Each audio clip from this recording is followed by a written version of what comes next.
مزيك FM الإذاعة الأولى في تونس. هو السيد أندرياس رينيكي سفير ألمانيا بتونس. Excellence, bonjour, merci d'avoir accepté notre invitation. Bonjour Elias. Alors l'idée c'est de recevoir un personnage qui est là depuis 6 ans. 6 ans, c'est beaucoup en Tunisie. 6 ans, c'est des gouvernements différents, c'est des personnages différents. Vous les avez tous rencontrés à peu près. Aujourd'hui, Excellence, quelle est votre impression générale? Quelle est votre impression générale de cette Tunisie après la Révolution? 6 ans, c'est long, comme je vous le dis. Et vous avez eu à rencontrer tous les acteurs majeurs. Quelle est votre impression? Mon impression est probablement beaucoup plus positif que ce que j'entends par beaucoup d'acteurs tunisiens. Et pourquoi? D'abord, une transition prend du temps. Chez nous, en Allemagne, l'unification entre l'Est et l'Ouest a certainement duré une génération. Donc, je crois aussi en Tunisie, ça a duré 100 ans. Mais effectivement, j'ai eu l'honneur de vivre parmi vous pendant 6 ans. Et j'ai surtout fait attention aux choses qui se sont développées d'une façon positive. Par exemple, liberté de la presse. On peut peut-être dire c'est pas important, mais si. On n'a pas la possibilité de discuter ouvertement aussi des problèmes et des solutions, de créer une transparence. J'ai vu la culture qui s'est développée d'une façon très attractive. Pour moi, la vie était beaucoup plus attractive maintenant que c'était avant. Et des nouveaux industries qui dépendent sur la liberté de l'expression, la liberté de la culture, de la pensée, le secteur IT. Jihen? حول انطباعه العام بعد الفترة اللي عداها بعد الثورة اللي هو تولى مهامه مدة 6 سنوات ولقائه بمختلف الفاعلين السياسيين، يقول انطباعه إيجابي على خلاف العديد من الفاعلين التوانسة. يقول أنه الانتقال ياخذ برشا وقت في ألمانيا، ياخذ جيل كامل ويمكن ياخذ 100 عام في تونس، لكن الأمور قاعدة تقدم بشكل إيجابي، ويشدد على أهمية حرية التعبير والصحافة اللي تعطي الشفافية، ويتكلم زادة على الثقافة اللي رأى أنها متحركة أكثر خاصة بعد الثورة. وتكلم عن المستثمرين زاد جيان اللي قال اللي هما المستثمرين هذوما المناخ اللي لقاوه مناخ يعتبروا مناخ طيب. Quel était votre objectif en venant en Tunisie, Excellence? Quel était votre projet en fin de compte en tant qu'ambassadeur de l'Allemagne? J'ai pas vraiment un projet en tant que moi ambassadeur, mais il y a un projet de l'Allemagne. Et nous sommes en Tunisie parce que nous avons un intérêt à la Tunisie. Et quel est notre intérêt? Notre intérêt, c'est d'être en tant qu'Allemagne et en tant qu'Union européenne, d'être entouré par un cercle de pays d'amis stables. Une stabilité peut se faire d'une façon différente, mais nous, en croyant qu'un système de balance entre les intérêts différents, et c'est le système qui, à la longue, garantit une stabilité à la longue. Vous pouvez l'appeler démocratie, vous pouvez donner un autre nom. Donc nous, on voulait accompagner la Tunisie sur ce chemin qui n'est pas facile, des fois difficile, comme on a dû vivre nous-mêmes. Donc c'était avec cette mission que mon gouvernement m'a envoyé ici, et c'est ça notre intérêt que nous avons en Tunisie. الشراكة يتكلم على الأهداف متاع ألمانيا والمشروع متاع ألمانيا اللي هي موجودة به في تونس. يقول لي أنه عندها مصالح هوني، وأنه الهدف أنهم يكونوا محاطين بجملة من البلدان المستقرة بدرجات مختلفة، ويقول أنه مهمتهم زادة أنه يرافقوا تونس في طريق الديمقراطية، وهذه كانت المهمة اللي من أجلها تم إرساله. الغرفة التونسية الألمانية تقريبا 850 شخص ومنخرط. عدد المستثمرين الألمان تقريبا 260 شركة، فيها 70 ألف يخدموا في الشركات هذه. La chambre de commerce tuniso-allemande compte à peu près 850 membres. Nombre d'entreprises allemandes actives en Tunisie, 260 entreprises, plus de 70 000 salariés. Quelle est la situation de ces entreprises aujourd'hui? Et même après le corona, est-ce que les choses se passent bien? Bon, il faut effectivement distinguer entre avant Corona et après Corona. Je commence avec l'avant Corona. Les entreprises qui étaient ici étaient contents et beaucoup d'entre eux planifient d'élargir. Les nouvelles entreprises qui ne connaissaient pas le pays commencent à hésiter parce qu'ils ne connaissent pas trop les règles du pays. Mais on a... Quelles sont les règles du pays? Voilà, c'est la question. Vous les connaissez, Excellence? J'ai appris certains, mais il y a peut-être d'autres. Donc voilà, vous avez mis l'attention exactement sur pour le sujet. Je continue avec l'après-corona. وي جيهان نخليك وقت الترجمه. هو يتكلم على الوضعيات نتاع الشركات الالمانيه التونسيه، يقول فما فرق قبل وبعد الكورونا. قبل كانوا اغلب الشركات الالمانيه التونسيه فرحانين وعندهم نوايا للتوسعه، وحول السؤال حول لي ريغل دو بيي، قواعد اللي يمشي بها تونس، يقول تعلمت برشا ومازال برشا. مازال برشا. J'ai oublié encore une chose. Oui. Avant Corona, on a vu que le nombre de questions à la HK pour des nouvelles entreprises pour investir en Tunisie sont augmentées d'une façon assez intéressante. Les questions concrètes. هو يحكي على انه الشركات اللي قبل الكورونا كانت عندها اهتمام، كانت اكثر. OK, aujourd'hui après le corona. Alors, il s'agit d'abord de survie. Il y a tous ceux qui sont en rapport avec l'industrie automobile en deux défis. D'abord, il faut que le relancement du marché international se passe en Europe aussi. Et le changement vers la voiture électrique. Là aussi, la Tunisie est dans une bonne situation parce que beaucoup produisent des câbles. Pour les voitures électriques, on a besoin des câbles, mais de nouveaux câbles. Donc la Tunisie, en principe, est bien placée et ces entreprises sont en train de se réorienter. بعد الكورونا يقول إنه المسألة أصبحت بالنسبة للشركات هذه مسألة بقاء خاصة، لكن يمشي لقطاع شركات السيارات مثلا. يقول لكن تونس والكوابل يقول إنه تونس في وضعية مريحة في المجال هذا بسبب إنه تونس تنتج الكابلوات. Mais bien sûr, c'est possible que, parce que le marché commence lentement, qu'il y a aussi une faiblesse qui peut mener aussi à un certain licenciement pendant un certain moment, je crois. Il faut être réaliste. Donc, بسبب إنه السوق يتحرك ببطء قد يكون فما توجه لبعض إنه التخلي على مواطن الشغل.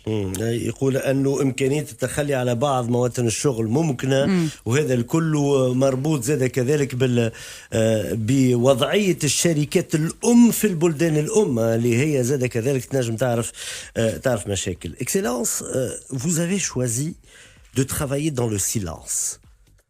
Pourquoi ce choix? Ce silence est un silence qui s'adresse à des secteurs assez particuliers, les startups, la culture et beaucoup d'autres projets, des projets ciblés, des projets que vous avez étudiés un peu avec la Tunisie, toujours avec un choix qui se passe avec la Tunisie. Mais globalement, il y a ce type de silence. Pourquoi ce choix? Je ne suis pas sûr si j'ai choisi la silence. J'étais dans beaucoup de radios, à la télé, etc. Mais effectivement, mon but, c'était avancer les projets que nous, on voulait faire pour accompagner la Tunisie. Et là, c'est un grand choix. C'était avec l'État, avec des entreprises, avec la société civile. Avec la société civile. Beaucoup avec la société civile. Et je voulais surtout que les projets sont en marche. Et surtout, d'ailleurs, j'ai beaucoup appris à travers ces projets aussi. تفضل جيهان. حول طريقة العمل نتاعو اللي تقول أنت ليس كانت طريقة عمل في الصمت كتوجه. يقول إنه مش متأكد برشا إنه كان الصمت هذايا خيار. يقول حاولت نتوجد في بعض وسائل الإعلام، وهدفه كان إنه يتقدم بالمشاريع اللي ترافق تونس بالتنسيق مع الدولة والشركات وخاصة المجتمع المدني. Je vais donner quelques exemples, Excellence. Vous avez travaillé sur la formation au sein des institutions économiques en coopération avec les entreprises privées, sur les plateformes de formation mobile et de recyclage, par exemple. Vous avez travaillé sur la création des startups. Vous avez travaillé sur encourager les mesures de réforme dans le secteur bancaire, la création et le renforcement d'un startup center fondé sur vous avez travaillé par exemple sur l'huile d'olive aussi. C'est des choix assez particuliers. Oui, mais ce sont des choix qu'ils ont fait ensemble avec l'État tunisien. Parce que tous les projets sont négociés une fois par an avec l'État tunisien. Et c'est d'abord le choix des projets d'un côté, mais c'est le désir de l'État tunisien. Et aussi notre capacité à assumer, et aussi la capacité de l'assumer du partenaire tunisien. جيهان. حول الخيارات نتاع المشاريع اللي تخدموا في سفارة ألمانيا، يقول هو تخدموا بالتنسيق مع الدولة التونسية وحسب رغباتها، ويقول زاد حسب قدرتهم على توفير و أسومي انه يكون يتحملوا مسؤوليتها ويكونوا قادرين على توفيرها، يكونوا قادرين على توفيرها، وانه الخيار صاير مع تونس بالتنسيق معه وحسب بالتنسيق مع تونس وبالتنسيق مع رغبات تونس. Une question dernièrement a quand même fait a été un peu à la une de l'actualité. C'est de ne pas inviter Tunis à Berlin, de ne pas inviter la Tunisie à Berlin pour la conférence sur la Libye. Pourquoi ce choix? Il n'a pas été compris en Tunisie. Et comment décririez-vous aujourd'hui les relations tuniso-allemandes et notamment sur ce dossier? Bon, d'abord, le président a été invité. Mais il a préféré de pas venir. Il a été invité en dernière heure et ceci a provoqué en Tunisie une certaine réaction. Oui, mais pour ça, il faut comprendre aussi comment une conférence comme ça se prépare. Toutes les invitations étaient émises une semaine avant. Il y a à dernière minute, pendant les préparatifs qui étaient extrêmement complexes, c'était même décidé d'inviter M. Sarraj et M. Haftar qui au début, ce n'était pas prévu. Donc, le président tunisien a reçu l'invitation 24 heures après les deux. C'est vrai, si on mesure exactement, on peut dire que c'était un peu en retard. On s'est excusé. C'est un choix du président à faire.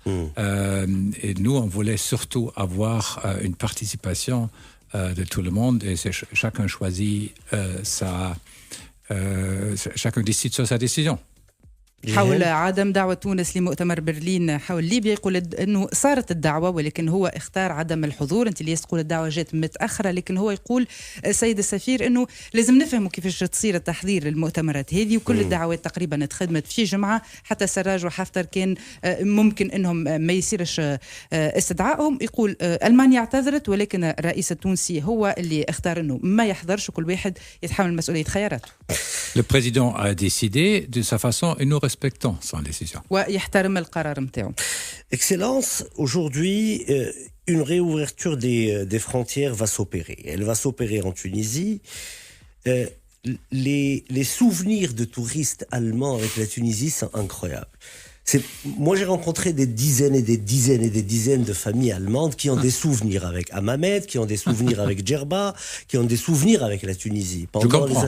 Pendant les années 70, l'Allemagne était incroyablement présente en tant que touriste en Tunisie. Aujourd'hui, est-ce qu'il y a un effort pour que cela revienne? Est-ce qu'il y a un effort de votre part, l'Allemagne, de notre part, la Tunisie, pour que les touristes allemands reviennent en masse en Tunisie?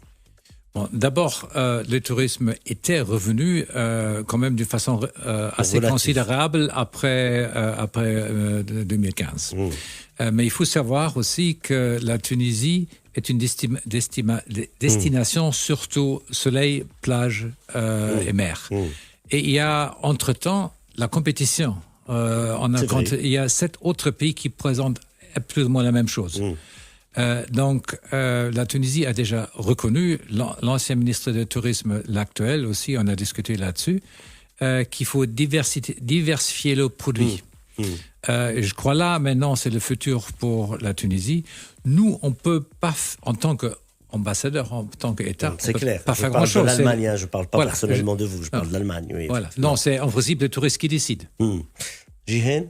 حول ذكريات السياح الألمان في تونس، تقول أنت ذكريات مهمة، وتسألوا هل أنه فما جهود قاعدة تتعمل من الطرف الألماني أو التونسي باش السياح الألمان يرجعوا بكثرة لتونس. ويقول السيد السفير أنه السياحة قاعدة ترجع مليح بعد 2015، ويقول تونس هي وجهة تعتمد بالأساس في السياحة متاعها على البحر والطبيعة والشمس. يقول المجال هذا فيه منافسة كبيرة، هذاك علاش فما حديث مع السلطات التونسية باش ينوعوا في العرض السياحي متاعهم. Il y a beaucoup de choses autour qu'il faut savoir. C'est pas seulement le produit en soi-même, c'est tout ce qui va avec. C'est pas seulement un bel hôtel, mais si les gens regardent par la fenêtre, est-ce qu'ils voient une plage polluée, une plage propre? Il y a des régions magnifiques à l'intérieur, le Kef et d'autres régions qui sont vraiment fantastiques. Est-ce qu'il y a une infrastructure pour les hôtels corrects? ou non, donc toutes ces choses sont à développer. Pour vraiment faire accessible ces beautés. Donc, si on arrive à faire ça, c'est magnifique. الحكايه يقول مش حكايه وتله مزيانين كهو ما لازم زاد مناخ كامل يلزم يصير الاعتناء بالطبيعه التلوث البنيه التحتيه باش السياح يوليو ينجموا يوصلوا للمناطق الداخليه يعطي هو المثال نتاع الكيف باش تكون في متناول انه السياح ينجموا يوصلوا له. Excellence, la réunification en Allemagne a été un processus long, douloureux. Et quelle est la conclusion? La Tunisie, quelle conclusion pourrait-elle prendre ou quelque part tirer de cette expérience allemande? D'abord, c'est vrai, vous avez parfaitement raison. On a aussi fait des erreurs. On a sous-estimé le facteur homme là-dedans. Le plus difficile. Le plus difficile. Donc, une fois on a compris, on avait des très bons plans qui malheureusement ne marchaient pas. Donc, il fallait changer nos plans. Nous-mêmes de l'Ouest, et moi je viens de l'Est, j'ai appris beaucoup de choses. Je crois que c'est surtout ça qu'il faut avoir en vue. Mais il faut expliquer beaucoup. Il faut savoir aussi qu'il y a des déceptions. Il y a des gens qui perdent dans un processus comme ça. Donc il ne faut pas les condamner, mais il faut essayer de prendre à bord. حول توحيد ألمانيا شنو هي المعاني أو الخلاصة اللي تنجم تاخذها تونس من المسار الألماني؟ يقول صحيح المسار كان صعيب لكن عملنا فيه أخطاء كما أنه وانتكاسات كما أنه ما صارش الاعتناء بالعامل الإنساني. ويقول لازم برشا تفسير، لازم نكونوا حاضرين أنه ينجموا يصيروا انتكاسات وفما ناس تنجم تفشل في وسط المسار هذا. Au début, il y avait aussi un manque de respect, peut-être suffisamment de respect des gens de l'Ouest vers les compatriotes à l'Est. Et je crois que c'était une leçon pour nous à tirer. يقول حول يقول انه كان فما ما بين الناس اللي جايين من الغرب والناس اللي جايين من الشرق، خاصه الناس اللي جايين من الغرب عدم قدر، يمكن قلة احترام للناس اللي جايين من الاكس ار دي ا اللي خلى عنده اللي خلى هذا فيه تاثيرات سلبيه على المسار. Donc quelque part ici, Excellence, on parle de l'acceptation de l'autre, on parle de débat, on parle de capacité à diriger les conflits. En Tunisie aujourd'hui, quelle est votre vision globale de cela? Je crois que vous avez vraiment posé la bonne question. Je crois que ça, c'est vraiment le très grand défi en Tunisie. Une démocratie, c'est pas seulement un débat, c'est aussi décider. Et on ne peut pas développer un débat et laisser la décision aux autres. Et si la décision ne plaît pas, on va protester et brûler les pneus dans la rue. Donc, il faut aussi, si on fait partie d'un débat, accepter aussi la décision.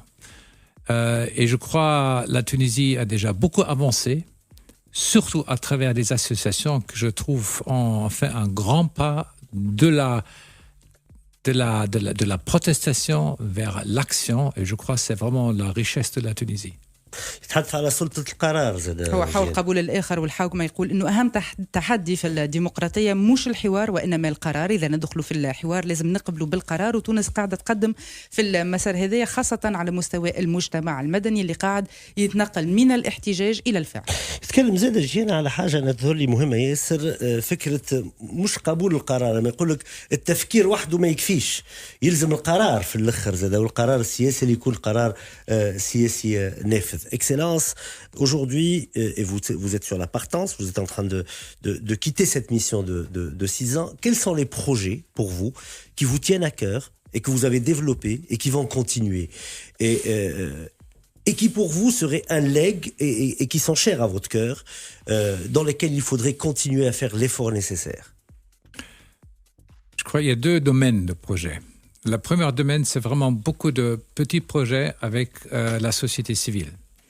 Pour la raison que je viens d'expliquer, je crois et j'ai vu qu'il y a des gens vraiment très engagés partout au pays, surtout dans les régions.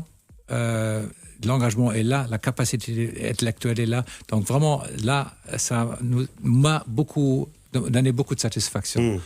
La deuxième chose, beaucoup plus complexe, c'est la contribution aux réformes nécessaires de l'État tunisien. Les décisions, c'est à la Tunisie de les prendre. Ce n'est pas nous qui pouvions prendre, voulons prendre, pas prendre. Mais je crois la nécessité là, et si nous, on peut, et on fait certains projets pour pour aider à aller vers des décisions. Si ça continue, je serai très content.